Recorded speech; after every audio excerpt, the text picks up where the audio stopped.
Welcome to an episode of DD on the Spot. As always, I'm your host, Ryan Johnson, and today we have Tiffany with us. And before I tell you a little bit about his band, I just want to say that this is the first person on our show that has gotten a degree in neuroscience.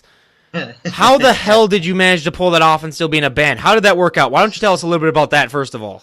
Yeah, I guess always, have had a knack for the books and always did well in school and came down to the U of M, but music was always my passion, so it was, the balance of going to class, most days and then going to shows and jamming out with people whenever I get a chance. So you do the stuff you got to do and then you get to do the stuff that you love on top. So did you find it hard being with the neuroscience crowd while also being sort of like a rock and roll type of guy? Did you find that it was kind of hard to maintain like a balance between those two lifestyles? A little bit, but for the most part, you kind of found, with any big crowd, you always find the smaller crowd that you really get along with. So even within, neuroscience or just biology students in general, you'll always meet some cool cats that either play music themselves or just were really involved with the scene. So, you just find, people like-minded like yourself. So I made it work. Do you think people that are like in bands with you or people associated with you think they might be intimidated by the fact that you did get a neuroscience degree and that do they call you like the brain or something like that? Yeah, sometimes they'll rip on me a little bit and oh, fancy pants over here. But it's always pretty good spirited and once people get to know me, pretty laid back, easygoing dude. You should just like show up to your shows and just have like your degree stapled onto like your T-shirt or something like that. Just show off to everyone, or come up dressed in like your graduation gown and everything with your. I'm thinking just a big chest piece tattoo, just like all my accolades there. Yeah. So before we get into your music, what did you do with that neuroscience degree? Are you currently using it? Nope. Nope, not at all. Good God, you're the first person. Jeez, you're the first person I've ever talked to that's got a degree like that. It's just like, nope, I'm good. I just wanted to do it. Yep. I was thinking the med school track while I was still in school, and then like halfway through college, I was like, I need to take a break from schooling, and then worked in a lab for a bit. But I was just doing like data collection, like really boring stuff. I was at a computer 8 hours a day, so it just really wasn't sustaining for me. But I ended up bouncing around and ended up in St. Paul Parks and Rec doing youth work with teenagers, and just like really found a passion for that, and now I have a new job where I work for a nonprofit, but I'm still working with teens. Work at a tech center, so we've got like a 3D printer, a laser engraver, a music studio on site. So like I just hang out and like do cool projects with teens all day. I've always wanted to use one of those 3D printers. Those seem like the coolest things to me, but they're just way too damn expensive. But going to your music now, one of the things that I like to, before I really talk to you about the band, but you are a reggae rock band. So first of all, how did you come up with that as your genres to deal with, and what problems have you found with being a multiple genre band when it comes to like playing music, stuff like that? Yeah. I think we kind of found our genre just as a collection of the sum of all parts of us as members. So I've really had a passion for reggae and ska and rock steady and old kind of Jamaican music since I was in high school. And then our guitarist Alex, he's really had a funk and rock background. Our rapper Mario is kind of dabbled hip hop, spoken word, and then we have a drummer who kind of just do anything. So mainly Alex and I's fusion of this reggae and this rock piece kind of found this reggae rock sound that. Sometimes it's songs that he has half written and it's kind of a rock song, and then we do a reggae or a ska breakdown that I'd come up with, just finding out piece by piece. But yeah, it definitely has created some challenges too in finding shows. When it's, you try and play on a bill that's all rock bands. We're like, well, we're kind of a rock band, but not really. Yeah, okay. And then try and get some shows with just like straight reggae like all the time, and then we do like these kind of hard-hitting rock songs, and everyone's like, whoa, man, whoa, calm down, so, but, with playing, we've found, friends and other groups that, kind of just have more of a hodgepodge sound that we also have, so then we can kind of do bills together where it's a reggae, rock, funk, hip-hop, like everything kind of going on kind of show. When you guys are coming up with songs, I've had a band on here too that was kind of like a hip-hop metal band, and one of the things I like to talk about with them was how they had a little bit of a trouble knowing kind of like having the difference between like putting in too much. So like, have you guys had a difference or had a problem with putting in maybe like too much reggae in a song or too much rock in a song? How do you guys like differentiate between the two just to make sure like you're not favoring one genre opposed to the other? Because I mean, you probably have you probably have fans from both genres. So how do you make sure that you're not favoring one side of your fan base as opposed to the other? Yeah, I guess instead of trying to balance every song out, we instead try and balance our EPs or our sets. You know what I mean? So like we have some songs that are just like undeniably like a reggae song, almost entirely, you know, like, it's a reggae song, you know, little rock runs here and there, but almost are all reggae song, and vice versa with rock, or some songs that are just kind of like old school, like hip hop bangers. But it's more comes down to when we release music, you know, if we're releasing 5 or 6 songs, we're not doing 4 or 5 reggae ones, you know, and just so doing the mix of when we release music, but then also, and then within a set, and even within a set of, you know, making sure there's equal representation of the genres, making sure we don't hit 2 or 3 songs of the same genre in a row, you know, and just kind of spacing it out and finding too, like what, you know, finding the common thread that kind of can link like 5 or 6 songs together, like, ooh, that one's kind of got a reggae breakdown, and then maybe the next song we do a reggae one, and then let's turn it back, you know, just trying to craft it, but always keeping in the back of our minds, you know, like, you know, if so-and-so was in the crowd and they had to listen to these 5 songs in a row, would they be bored the whole time and just waiting for us to get into other stuff? So, yeah, just trying to think about the listener's, you know, perspective when it comes to that. Yeah. So being a bass player, I got to ask, I've had quite a few bass players on, but what would you say is the most undervalued part of being a bass player that the average fan wouldn't really appreciate? Ooh, I'd say kind of being the bridge, you know, because sometimes, you know, being by that, I mean like a bridge between, in my case, you know, we've got a drummer and we've got a guitarist, and then I'm the bass. Those are the only 3 instruments outside of the vocals. So, you know, being that bridge between the rhythm and the melody. Now, in other bands, you know, it can be then the bridge between the drums and the keyboards and guitars and the horn section or whatever. But, you know, I think sometimes people, when they think of like bass players, they can see, you know, like Victor Wooten or, you know, insane solo bassists just, you know, just slap and do all kinds of crazy stuff, you know, what really puts them in the limelight, which is awesome. And not to knock anybody, you know, that does that, but I think that the unspoken stuff, the unappreciated bass playing by a lot of the, you know, average listeners, if you will, is just holding it down, just trying to, you know, like, okay, we got the drum beat, you know, and then we've got, you know, what the guitar's doing, and just trying to be that bridge of just kind of keeping peace and holding everything along, as opposed to like, if I just start ripping and I start soloing and Alex is soloing on guitar and then Lucas is doing drum fills, it kind of all falls apart. So just trying to be that, you know, that bridge or that anchor line back between the rhythm and melody. So, what inspired you to play the bass? Because it's not really one of those things that when people like say like, oh, I want to be a rock star, I want to be a musician, the bass isn't really the first thing that comes to mind. But how did you come around to it?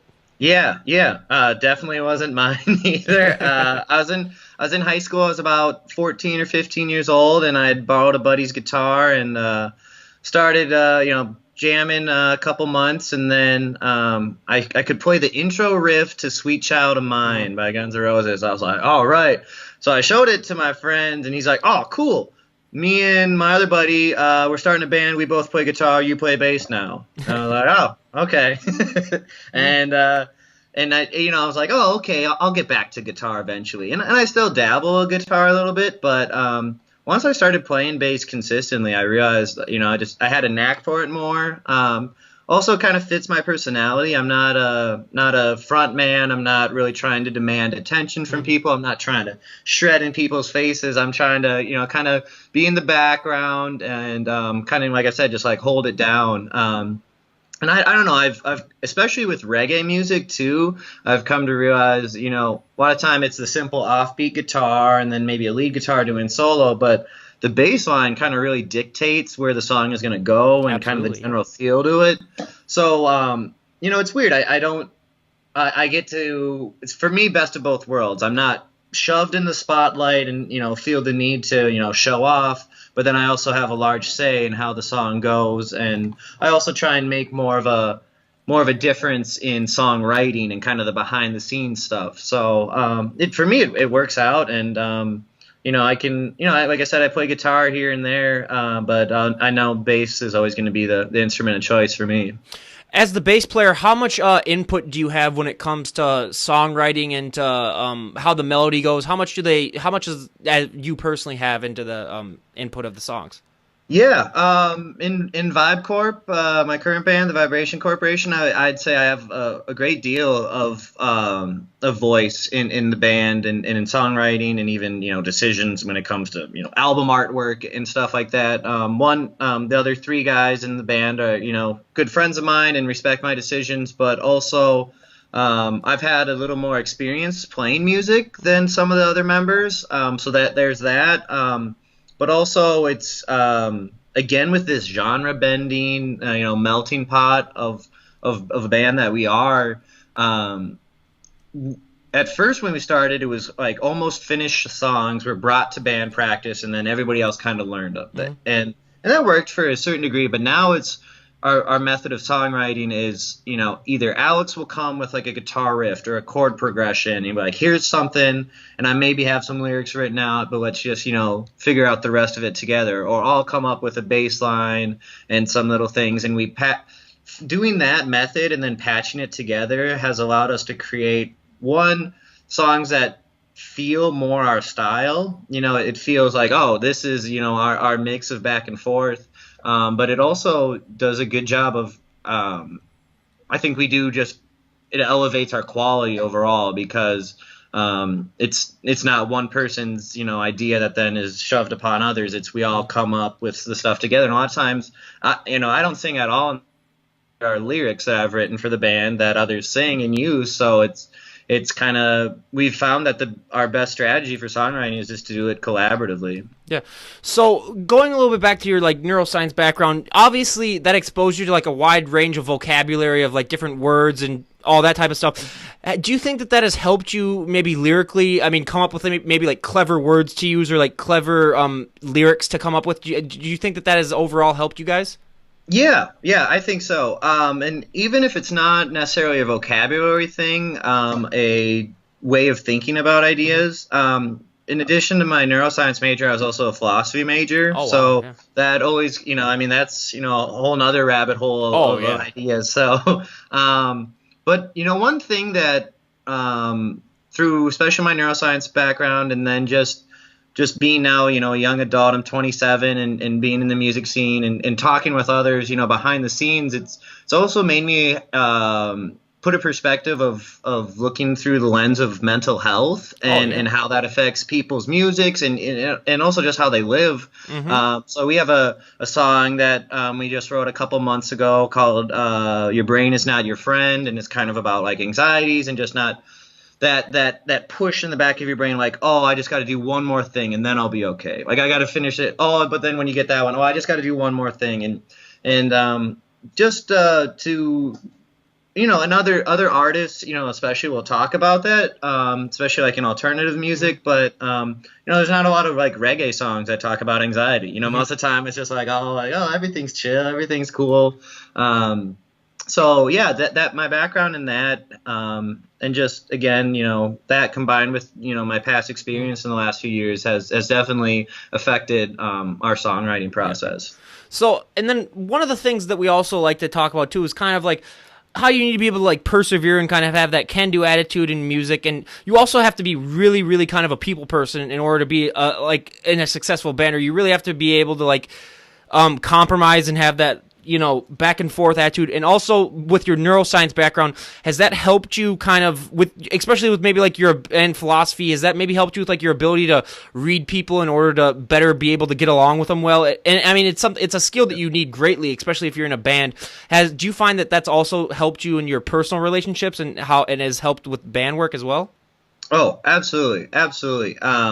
I mean, it's no, small, secret that making it in the music industry is very tough, and some people are really fortunate in that, they have one certain appeal or for whatever reason or a connection that they just, get skyrocketed up. But most of the time it's just grueling out, and you can't get anywhere without anybody else's help. If you if you're just gonna think I'm hot stuff and I'm gonna my talent will overcome it, that's not gonna work, you know. Yep. So it's reaching out. It's, you know, it's showing up early to shows. It's hanging out late afterwards. It's thanking the sound guys, thanking the bartender. It's also going out to shows, you know, on a Wednesday night when you're not playing and you're tired, but your friend's band's playing and they came to your last show, and you know, it's building that community, it's building that support, and but also, you know, it's people recognize when it's coming from an authentic place or not. So it's just, you know, being a humble, down to earth person, and you know, when you know, somebody who just shreds one night, you know, shreds, you let them know, like, dang, dude, like, you did a really good job tonight. And people pick up on that, and then people want to, you know, play better, and then they want to come to your show, and then you see them in the crowd and you want to perform well for them. It's you know, you either build yourself all up together or you tear each other down. And with us, you know, being this, you know, genre bending, we got a lot of friends that play in bluegrass bands. We have a lot of friends that are, you know, purely into rap and hip hop, and, you know, go down the line of genres. And, you know, just appreciating music that you normally wouldn't be into, and taking a chance and going to show, but also, you know, just being there and respecting the scene and respecting the culture and respecting the people that are in it. Yeah, it's huge. Can't do without it. Absolutely. So, when you guys are coming up with your songs and you guys are presenting to each other, like, I got these great lyrics, is there already a general idea of what genre it's going to be in, or do you guys maybe like to say, like, hey, let's try this first as a rock song or as a rock piece, and then let's try this as a reggae, or do you kind of already have that general idea of what it's going to be? You know, normally we start music first. You know, we'll do the, you know, the melody and the rhythm or whatever, and then lyrics on top of that.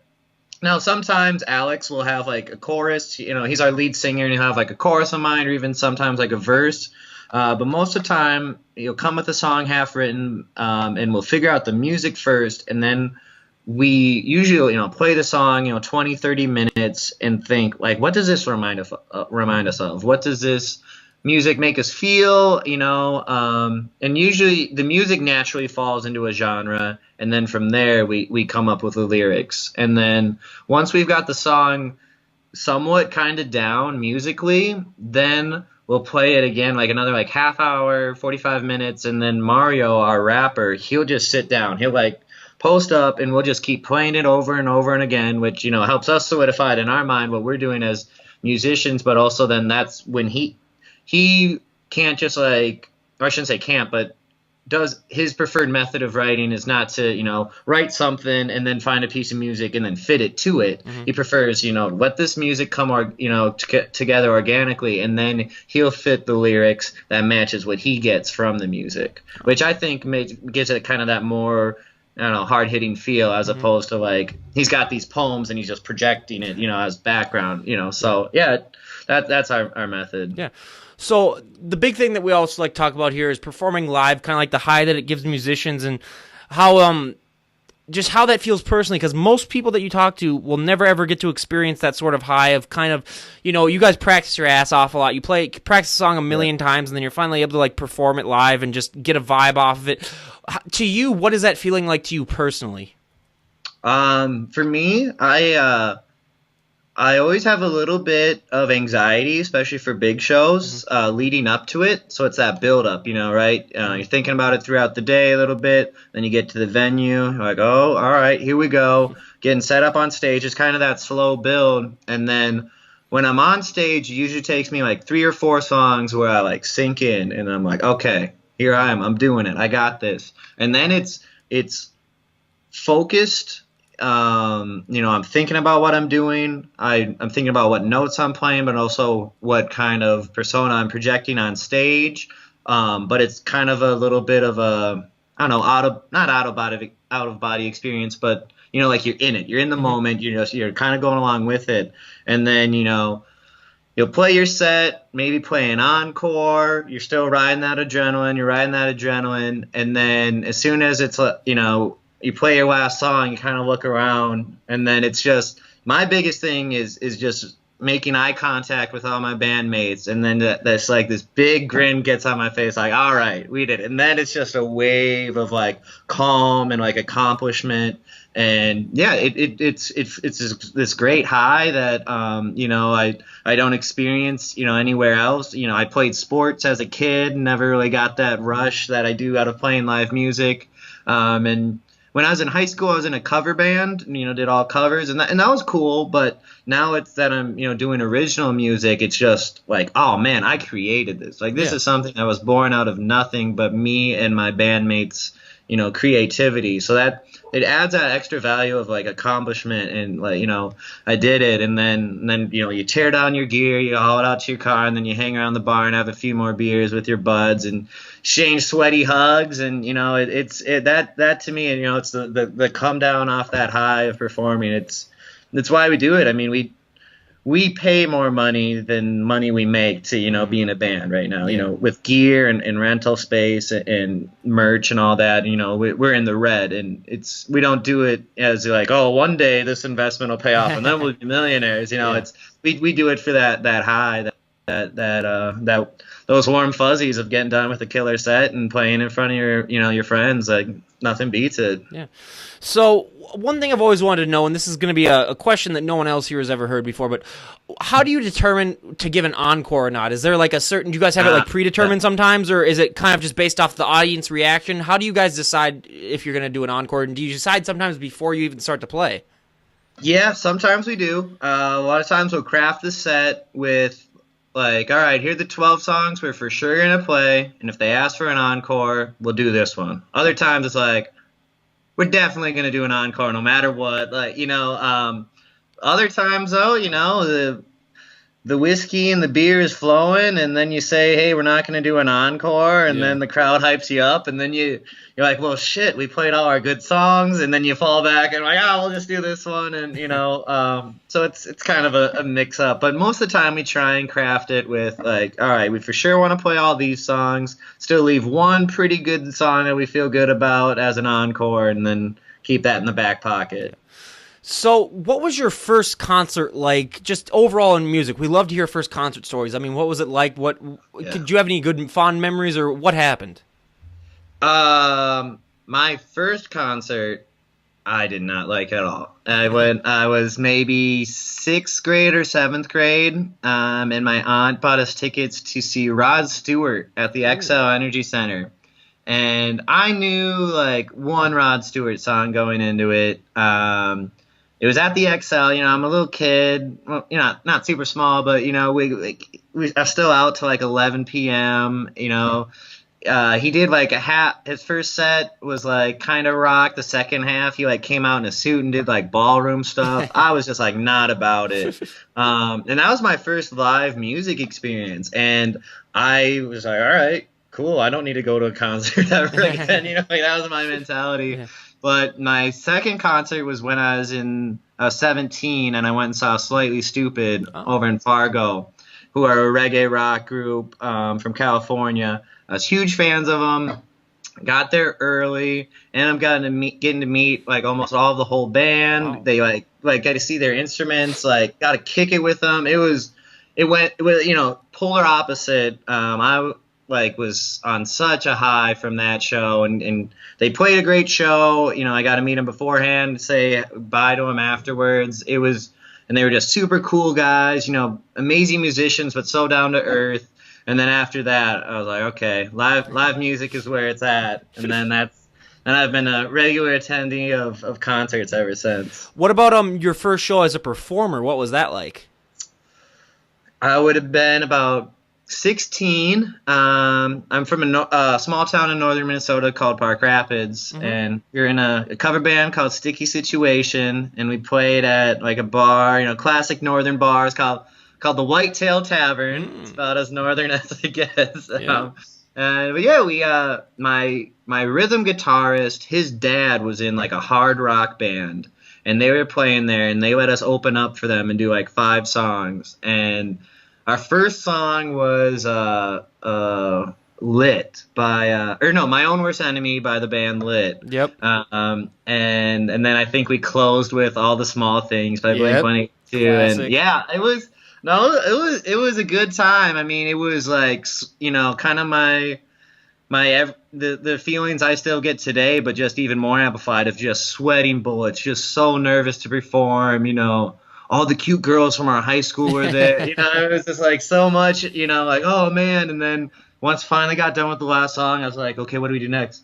Oh no, we're done. I made it. I survived. And then like to hear that first, like, the crowd reaction of approval, of, just like putting yourself out there. It's tough. At least for me, I'm a pretty shy guy, but to put something out and be like, hey, here's what I'm doing, and then to get a response of positivity back. I mean, it's tough to describe. So after that show at the Whitetail, I was hooked. I'm like, all right, I'll be playing music for a while now.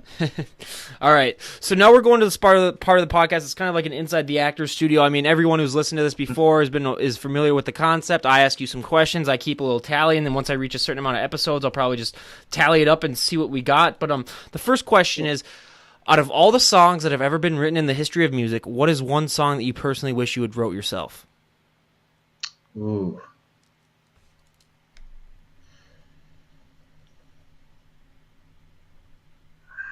Oh, man.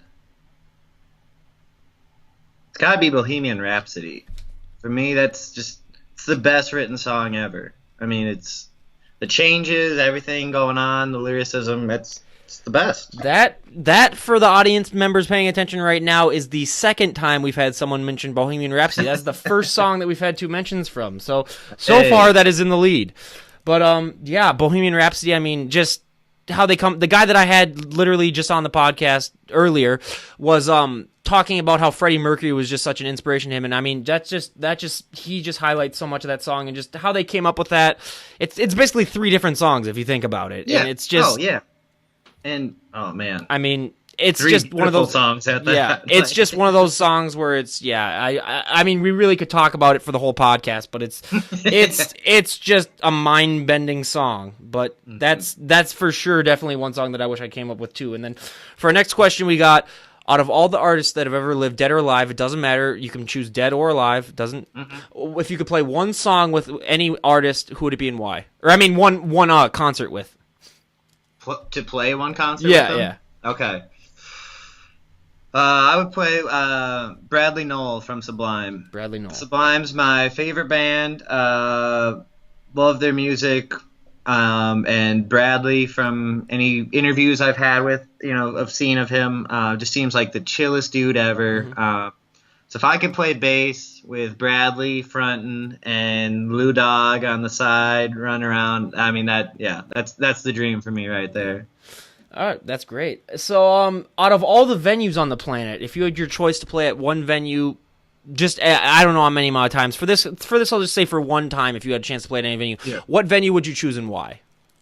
Red Rocks. I'd play Red Rocks Amphitheater out in Colorado. That's just like the most picturesque, beautiful place. Yeah. That is the 4th time we've heard Red Rocks on this show, so Red Rocks is taking a commanding lead in the polls. I don't know about Red Rocks. I'm definitely gonna have to look that place up, because the last guy I lied and said that I'd for sure look it up, but I haven't looked it up yet. So now I'm gonna have to look it up. If it's got 4 picks now, you have to. I have to. Out of all the venues on the planet, Red Rocks. Okay, I guess I've been missing out all these times, but For me, I've mentioned this 100 times, but I'll just mention it again quick. Slane Castle in Ireland. Oh, that'd be tight. Yeah, that whole scenery that they have behind it, and to play right in front of the castle. I mean, it's that just I would watch freaking Backstreet Boys there if I could just have a chance to go there. I mean, that's the thing. So, we got 2 more. Have you heard about this? They have a venue. I think it's in Hawaii, but in the inside of a volcano. Yeah, screw that. Screw that. Nope. You can enjoy it all you want. You can go see it all you want. I will not be within 100 miles of that place. That thing blows. That's gonna. Oh, nope. Okay, too risky. All right. Too risky. But like, I have heard of one place that they're also building. It might be in either Greenland or Iceland, one of those two, where it's like a huge glacier, and they're gonna like try to build a thing inside of the glacier. Where it's like, and I was like, okay, that would seem a little bit safer, but still, if the glacier collapses, you're all screwed. But yeah, inside a volcano, I mean, it would have to be like a super dormant one where it's like not even like a volcano, where it's just like a huge mountain. But Yeah. I mean, it's an interesting concept, but it's definitely something that I'll have to look up and keep a hold of because it seems interesting enough as is. But yeah, I mean, so for our last two questions, we have guilty pleasure songs. What is one guilty pleasure song that someone who's met you or someone who's known you even now would never guess that you enjoy that you like? Ooh. Well, I'm pretty open about my guilty pleasure songs. Lately, I've been bumping Kokomo all summer, but Yes. if I had to do one that people wouldn't guess that I like, I might have to go with the Thong Song by Cisco. That Yep. anytime that's on, I'm like, Yep. damn, this is like the worst song ever, but I'm gonna listen to all of it. Hey, Like, we've had a guy say that he likes "I Want It That Way" the most, so that still takes the hey, cake. But okay. I'm not Yeah. dissing that, but I'm just saying, like, for the songs that you never think, this guy was a heavy metal dude, and he's like, "Yeah, I Want It That Way" by the Backstreet Boys, and I was like, okay. Yeah. Cool. Yeah. I mean that's great. But I mean, the thing is, all these songs that I've heard for guilty pleasure songs, they shouldn't be guilty pleasure songs. Like a guilty pleasure song for me would be like if you liked like a Miley Cyrus like song from like 2008 or something like that. No, Yeah. no, none of that. I mean, Oh, I'm just talking about like in general because like all these people were like, yeah, like you're like Kokomo, and I was like, that's not a guilty pleasure song. Everyone loves Kokomo. Yeah, there is, I guess, one song that I've always listened to, and I shouldn't say always listen to, but I Yeah. listen to quite frequently because it's so messed up. There's a song called "Accidental Racist" by Brad Paisley, featuring LL Cool J. And it tells the story of a man who's sorry if his actions come across as racist. And the whole song is trying to like be progressive, but it's actually super racist itself. Which is just like a song called "Accidental Racist" that's accidentally racist. I mean, it fulfills makes the my title. skin crawl, but I still like have to listen to it. But Yeah. it's more interesting of like who approved this, who let this happen. And also, LL Cool J, what are you doing on here, man? Exactly. So, okay, our last one we got here is guilty pleasure genre. Ooh. We have had a K-pop on here, so I don't know if that can be topped. No. Too many of the teens that I work with, they're all into K-pop. Just makes my ears bleed. You know, I really randomly will listen to like Mongolian like throat singing. What the hell? Yeah, it's like where like Mongolian people, they can get their vocal cords to like vibrate and like sometimes elicit like two tones out of it. Mm-hmm. It's bizarre, and you don't want to listen to a lot of it, but it's pretty interesting. Check it out. That I will for sure check it out. And for anyone on here that wants to know a random historical fact, because I'm weird like that, where I just know these random facts, just because I spend a lot of time looking weird crap like that up. Mongolia is one of the most least densely populated countries on the planet. It is about, I think it's either like a third or a fourth the size of the United States, and it's got only like 3 million people in it. It is super, super, super, like, there's no one there, and it's really weird. I kind of looked that up. I mean, historical, or I mean, just random fact for all those people out there. You learn something new every day, and I'm glad to have imparted that wisdom on you. But Mongolian throat, so yeah, I will definitely have to look that stuff up. I mean, for me, it kind of goes with my thing. I'm a Bryan Adams fan. Okay. I've seen him every time he's been in Minneapolis since like I was in high school, and I am I don't know why. I mean, I just listened to him growing up. I really enjoyed his stuff, but yeah, it's one of those things where I'll go to his concert and I'll be like the only one my age there, and I'll be like, oh great, I'll just. Yeah. I went with my mom in high school, and then I was like, oh okay, this is great because like I felt really out of it, but I came up to it, but I mean it's one of those things where. We talk a lot about also, it leads into another thing that we're going to talk about is one of the things that I always like to ask people is we all know since most of the bands that I have are rock and you guys are a part rock band, rock has kind of declined a lot in mainstream popularity in the last 20 years or so. I really think that ever since kind of like Kurt Cobain died, that's kind of like when it officially started. Like it already started before that, kind of with the death of glam rock and all those hair metal bands. But what do you think personally was the real reason why rock declined in popularity, and what do you think the genre can do to help sort of regain that status and to attract more mainstream attention? Because I'm sick and tired personally of being afraid to listen to rock music when I'm driving on the highway, and when this guy pulls up to me and he's listening to hip hop, and I'm like, oh, I gotta turn it. I don't want to have this guy hear me listening to More Than a Feeling by Boston or whatever like that. I want to go back to an age where I can listen to that with pride, with windows down and everything. Well, first off, I'm still doing it, brother. Yeah. I'm 92.5 all day, Yep, every yep. day. Like that's what I'm listening to. 104.1, And that's all those what I grew up 107.9. on. I grew up on classic rock. Mm-hmm. We had one classic rock state radio station in my hometown. The other four were country, and I was like, I can't deal with the country. But I think a big reason that's led to the decline of rock is there hasn't been really a compelling figure in rock. I mean, not that like there aren't great rock musicians out there right now. And I think maybe the biggest one that unites people is Dave Grohl. I was just about to say that. Yeah, Foo Fighters. Yep. But there hasn't been, since Kurt Cobain died, and there hasn't been, somebody that has really, I think, compelled people to make them listen to rock and to live that rock lifestyle outside of it. Also, Dave Grohl is a great musician and stuff, but he's getting up there in age, and he has been able to do Foo Fighters and stick around and be a presence in rock because he's lived a pretty clean and sober life, especially lately, and the self-destructive, rock thing that, led to a lot of premature deaths of a lot of rock stars has also, I think, died out itself. And, there's nobody really out there that's wild, that's a wild rock star anymore. Now it's kind of been the hip-hop scene is now, absolutely. whether it be through gang violence or drug use or whatever. Now they're the ones that are like the wild, wild guys, girls,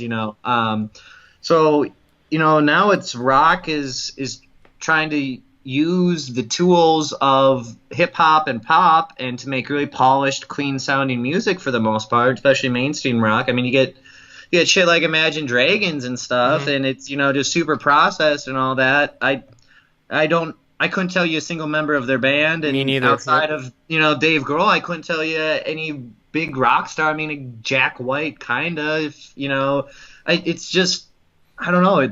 Hasn't been a compelling figure, and I think the status quo of what is considered good music now is super produced music, and that's I think kind of just antithesis to rock in general. Yeah. So you work with the kids a lot, obviously. Do you ever kind of like hear what they're listening to? I mean, obviously they probably talk about what they're listening to, the musical influences. Do you ever take what they kind of like talk about for musically and kind of like update your band and be like, hey, this is kind of what's popular now. Maybe we should like write a song that's kind of like that. I mean, I know the genres, you guys aren't obviously like a hip hop band, but like, do you ever hear them listen to like, oh yeah, we listen to this type of music? And do you ever kind of like go back to your band and say like, hey, let's write a song maybe that has more of that type of style in it, maybe to try to appeal to people? Do you ever do that?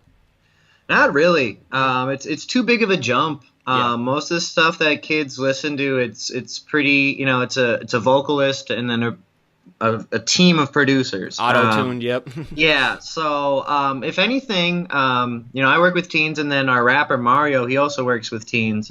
And if anything, it's picking up on the language of the days, and the slang. It's, more putting little lines, especially in Mario's raps, about current stuff going on. If anything, we're listening with, and talking with the kids about the music they listen to. It makes me appreciate artists that I otherwise wouldn't. Or even if I don't listen to their music, I at least get to hear the story behind it. Like XXXTentacion, he's a rapper who was recently killed down in Florida. He was like 20 years old. Is it the guy that was also that beat that one girl too? Yeah, that's what I heard about too. Because like everyone was praising him, and then like that story broke, and I was like, "Oh, great!" Yeah, and I always had the mind like, "Oh, that sounds like a terrible human being." And then like I found out he died, and I always have some sympathy for that. But I was also like, whatever. Yeah, I mean, like I'm not losing sleep over it. But then I also a lot of kids that I worked with. He was kind of in what some would consider like emo rap, and would talk about and I just like had kids straight up say like, dang, I don't know what, like he was a person who made music for me when I was sad. And it brings up a lot of conflicting feelings, I'm like, wow, this is a guy who I, don't really like his music. I really don't like what he did in his personal life. But he seemed to have a positive influence on a lot of teens that I do care about.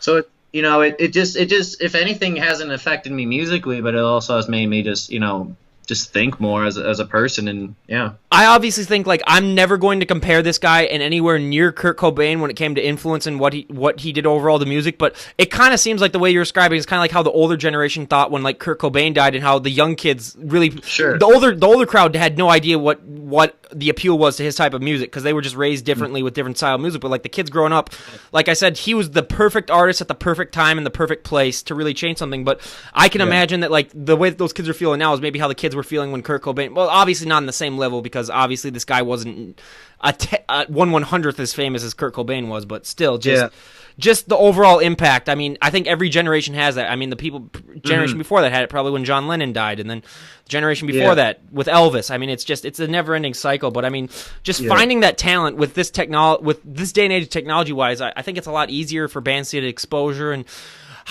what is your guys' main tool that you use in order to market yourself, in order to grow as a band? Yeah, we're lucky enough to have a good friend named Spencer Knott, who's a professional videographer. Oh. So he's done a couple music videos for us, but he also will do little like promo videos for us. So if we have a big show coming up, we'll all get together and we'll do like a 1 or 2 minute like skit. And the band kind of started as like on the like ruse of like we're the Vibration Corporation, we're a band, we're a company, not a band, you know. So our promo videos, it'll be like stock footage of a big office building downtown somewhere, and then it's green screen stuff of us pretending to be a business, and we've tried to rely on our goofiness and our humor as something to set us apart, and even incorporate it into our live shows. A lot of our songs have set lyrics, but there's other times where we'll give Mario, our rapper, 8 bars or 16 bars, and just like let him just freestyle, and that's written as like, hey, never write music for this, because this is your spot in the song, in the set where you engage with the crowd. And I mean, he does a great job of doing that in between songs and the crowd banter. But between that and the other 3 members, we try and pride ourselves in being likable and being goofy and not taking ourselves too seriously. And I think that's what we try and use as the thing to set us apart from everyone else. Is we're not taking glamour shots and like trying to be all sexy on stage and stuff. It's no like, calendar or anything? Yeah. Not yet. That's waiting for the big time. Yeah, then you got to unleash the calendar and everything. Yeah, after I get my butt implants and then. Oh, yeah. Absolutely. So, yeah, that's kind of what we try and fall back on.